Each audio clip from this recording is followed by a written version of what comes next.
This is Reset. I'm Sasha-Ann Simons. Now, being a parent is one of the most difficult and rewarding things that I have ever done. And I know a lot of moms and dads feel the exact same way. We're tasked with keeping our kids safe, healthy, and happy. And I would say it's work that's also essential for a healthy society. But it's a big job, and many parents and caregivers report being stressed.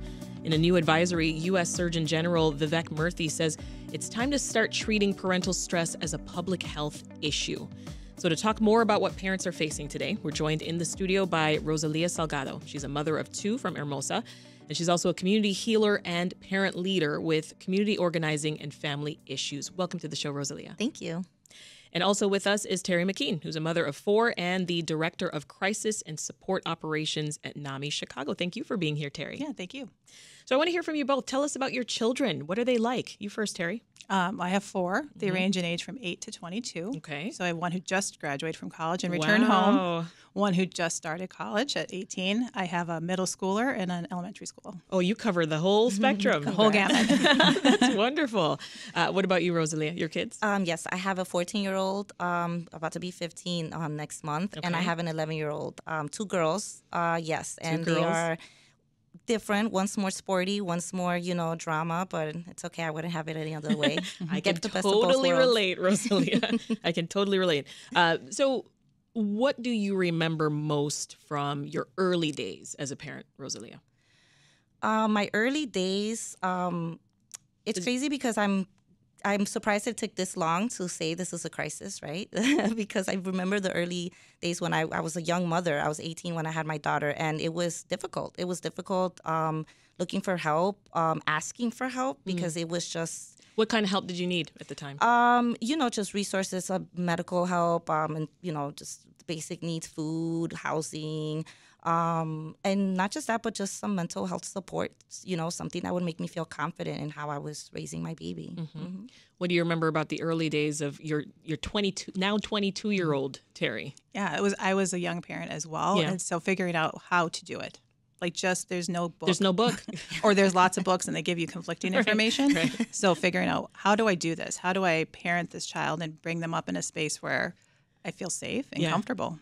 Well, Rosalia already alluded to this, but I want to hear your thoughts, Teri, on the fact that parental stress is actually now being talked about as a public health issue. First of all, do you agree? Oh, absolutely. Why? Why? Because there's so much expectation for parents to do the right thing. But what is the right thing? And it's so different for every community, every parent. The advice is conflicting constantly. Technology is advancing rapidly. Mm-hmm. It's hard to keep up. And so it is very stressful all the time. Yeah. And I'm always very wary when I talk about parenting with other folks, especially people who don't have children.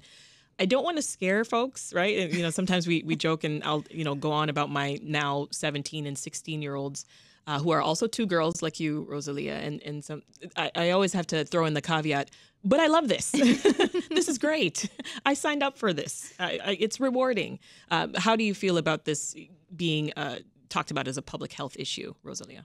I'm glad it's being brought up because I feel like parents, they really deserve to be brought up more often, specifically because they're always just trying to catch up, trying to figure themselves out in order to help their family succeed. So I'm happy that it's not happy that it's a crisis, but right. I'm happy that it's brought up because hopefully that means more opportunities for, parents to be at tables to make those differences and changes and those policy changes, and also be present within organizations and agencies where they're going to be making a difference and being seen and heard. Mm-hmm. And that will help make those changes within the communities, specifically with low-income parents and low-income communities. So we're going to dig more into some of those issues, because throughout a child's life, I think parents are overwhelmed with quite an exhaustive list of stressors, and it changes, right? Teri, mm-hmm. you're both nodding.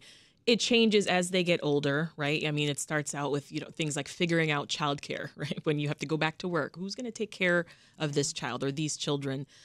Can I afford it? What's the cost? And, the younger they are, the more expensive it is, right? If you're bringing them back as infants, into the childcare world, that's that can cost, thousands of dollars.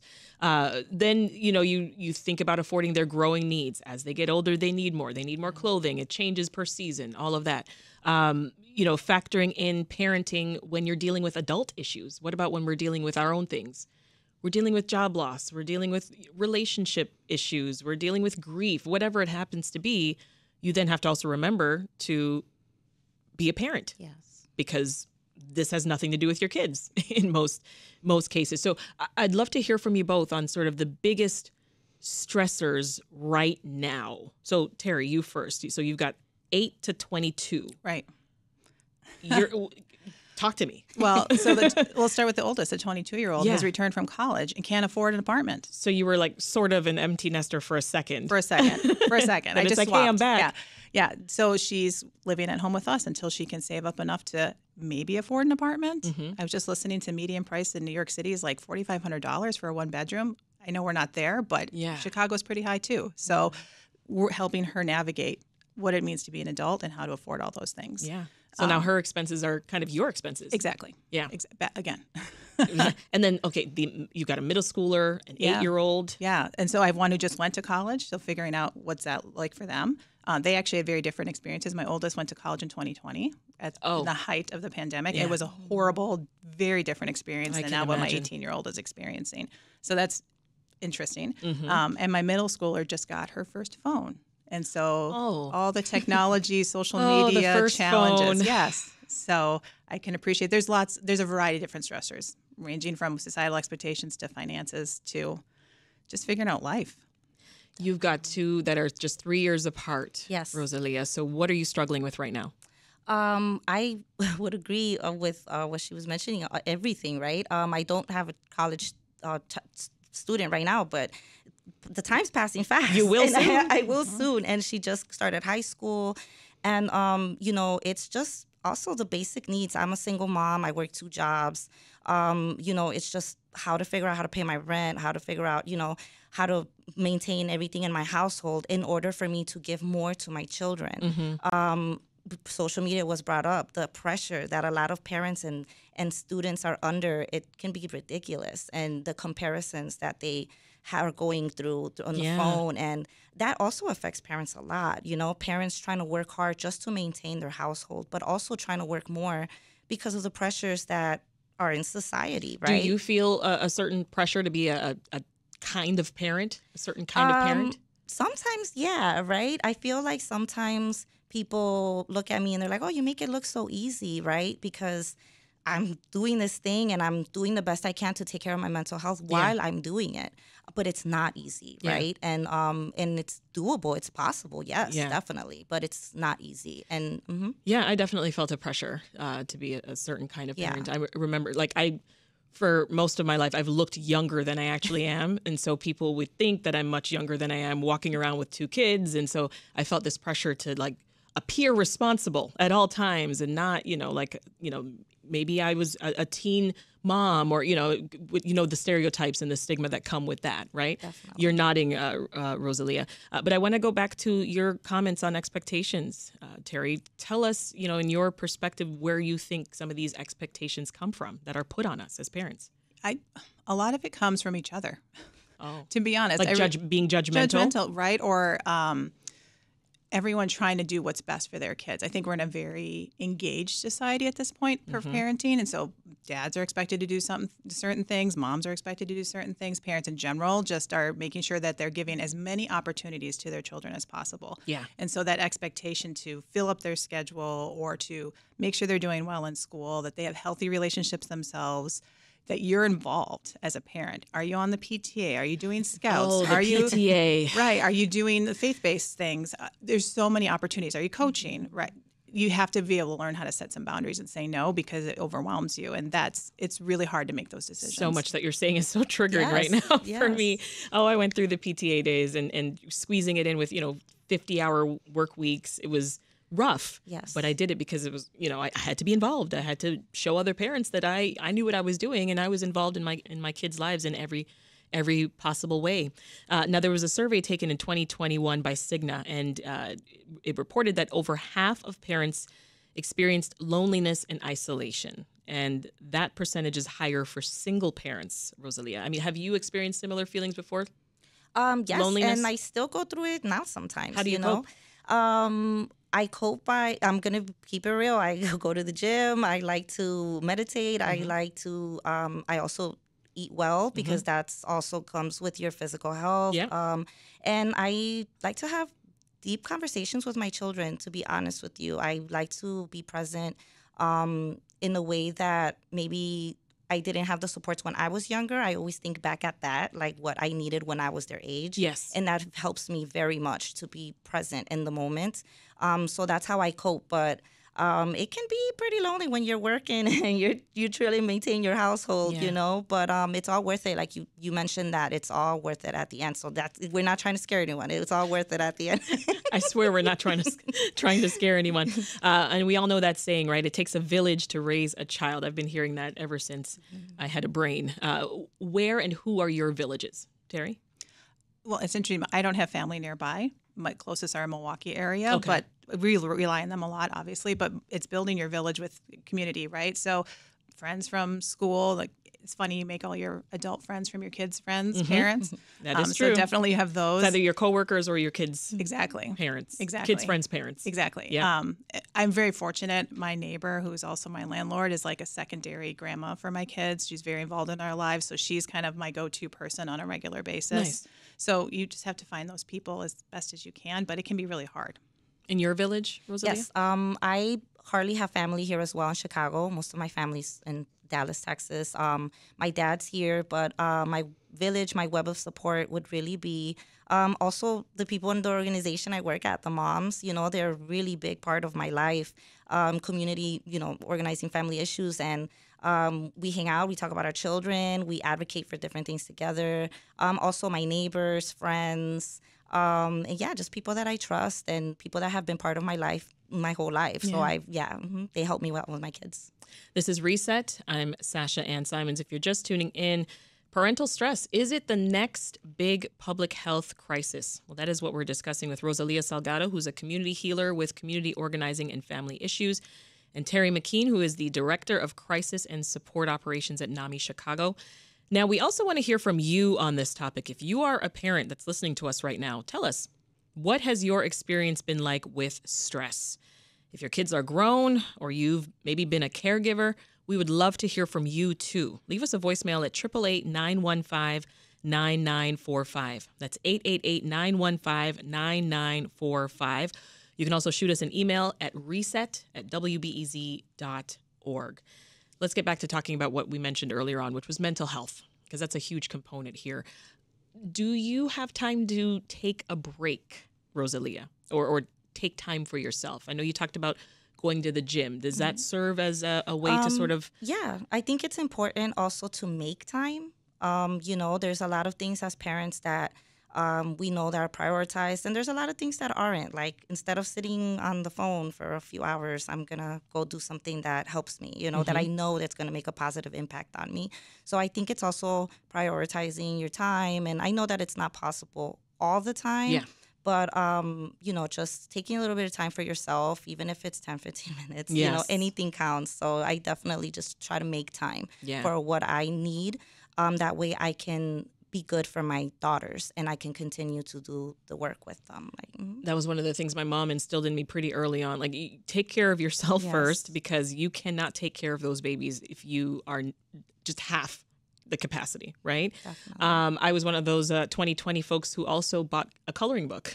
And I started doing that. That was kind of my way to cope, and I've stuck with it. What about you, Teri? How do you take breaks for yourself? It's a hard thing to do, but I agree. You just have to make it happen. I am a big advocate for transition times. So either dropping the kids off on my way to work or after work before I'm having to connect with them again. I like silence. So I ride in silence and just be in that space. That's my meditative space. Oh. So that's really important. And I'm an avid reader, so I do a lot of reading. That's my use of time to really both just get lost in a good story Yeah. or to learn something, Yeah. right? So it's a way of keeping up with that. Absolutely. It's also important to note that maternal mental health is particularly at risk here as well. I mean, women generally have a higher prevalence of mental health conditions than men. Is that something that comes up at NAMI Chicago? Absolutely. I also used to work for the Moms Line, which was for pregnant postpartum women, and we'd see it there as well. It starts very early, even in pregnancy, that pressure to do the right thing and to be completely present for your child and almost sacrifice yourself. And so that... I wish it wasn't like that. I totally agree with you. And I would talk with women all the time you don't have to give up yourself to be a great parent. That we don't expect that of other parents in the same way. Absolutely. You mentioned social media earlier, Rosalia. You know, we're so careful as parents about what our kids see on social media. I think you said your child just got a new phone, right? No. Teri, your child just got a new Terry, phone. But we, I think, as the parents, should also be mindful about what we see on there too, right? I mean, do you think social media has an impact on parenting, like parent talk, as they call it? Yes, I definitely do because... Are you seeing all those gentle parenting TikToks? Yeah, or I feel like, how do we expect for social media to not affect our children when it affects us as adults? Parents comparing themselves to other parents, or, maybe comparing yourself to the success that another family has and maybe your family does not. And that can really just play with your mind, and that reflects on your children, and your children carry that, and then that, then they learn that, and it can be very tedious to be on social media, and it can be a trap. You got to take breaks. Speaking of taking breaks, you got to take breaks from social media. And you have to be really aware, I feel, aware of who you are as well as a parent, as a person, and be proud of how you are parenting, because that way you don't have to compare yourself to anybody online. The mental health of parents is important, not only for our own well-being, but it can also have impacts on our kids. So this is according to a 2021 article that was published in the journal Adversity and Resilience Science. Children of a parent who reported poor mental health, they were more likely to develop mental, behavioral, and developmental disorders, plus have poor health in general. Teri, how have you seen a parent's mental health impact the child? Yeah, absolutely. Children are so receptive and so sensitive to what's going on with their parent. We don't give them enough credit for their ability to read the room. And so then they start to feel a lot of pressure also to help their parent feel better, whether we intend for that to happen or not. That's what kids are going to do. Mm-hmm. And so then that drives their anxiety, drives their feelings of helplessness and hopelessness when they see their parent struggling. Absolutely. I, for the first time, had to get my kids' mental health help, right? And this was in 2021, which just was the year of all things. And there is hope, though, because first of all, that was very successful for the kids. They really took to it, having someone else to speak to sort of let out, their stressors and their pressures, and just talk through the anxiety. But there is hope. In my experience, I found it does get better over time as they've gotten older. The closeness in age, mine are just a year apart. They've really seemed to lean on each other and get closer as time has gone on. Are you feeling more hopeful, Rosalia? Yes. Yes, because I feel like those conversations should be normalized, you know? So I have those conversations with my daughters. Like, it's okay for you to ask for help. It's okay for you to feel overwhelmed. And sometimes it's okay for you to do nothing. It's okay if you have so much going on and you just need a day. It's okay for you to listen to yourself and be aware of what you need in order for you to, continue to be the best you can be. So I agree. When CPS introduced those 5 mental health days for kids throughout the year, one of mine in particular, she made use of at least 4 of the 5, like for 2 school years in a row. And I was like, you go ahead, girl. Yeah. I'll call them. You lie down. You'll be fine. And she'd show up the next day and be ready to go, right? So NAMI Chicago has support groups that parents can go to, Teri. We do. What should folks know about that? They're free. They're no barrier. Anyone can attend. They're in both English and Spanish, online, in person. We want to make sure there is much opportunity as possible for people to participate, a space where they can build community, where they can get support. It can be very isolating, and especially if you don't, the stigma that's associated with mental health, and especially if you're a parent of a child dealing with some mental health issues, it's hard to figure out, did I screw up? What did I fail in some way? So being part of a community that can talk about that openly and develop coping skills, and how do we talk about that in a way that's normal. Yeah. One recommendation that Dr. Murthy has is creating more opportunities for parents and caregivers to come together. This falls right in line with that. Rosalia, just talk about how you do that as a community healer. Yeah, so kind of similar. We have sessions where it's not judgmental, and what we've been finding out that has been working a lot is peer-to-peer support. So a lot of us parents, we get trained with certain mental health trainings, and we go into certain communities and we have conversations. We allow people to be vulnerable. It doesn't always have to be negative. It can just really be a space where you can come and share how you're feeling. And we have found out that it's working with parents where you have more similarities with, right? So you come into a low-income community and you're talking to another low-income parent, and I feel like that's been helping parents feel more open to sharing their truth and their stories, and it's helping them become more vulnerable. And it's really a beautiful thing to see because they're realizing we have more in common than we think, right? Sometimes we think that I'm going through this and nobody can possibly understand it, and then your neighbor is going through the same thing, and you guys just don't happen to communicate often. So we've been doing a lot of peer-to-peer, at the parks, libraries, schools, and it's been really helpful. And we're hoping to get more funding and all of that to continue that, because we want parents to learn how to manage their emotions, anxiety, depression. Parents are so busy, sometimes they don't even know what they're feeling. Absolutely. Sometimes there's so much going on, they don't even know it's anxiety. You just got to try to vocalize it. Yeah, so and the right person will hear your cry. Yes. Absolutely. We've been speaking with Rosalia Salgado of Community Organizing and Family Issues and Teri McKean of NAMI Chicago. Thank you both for sharing your stories. Appreciate you being here. Thank you.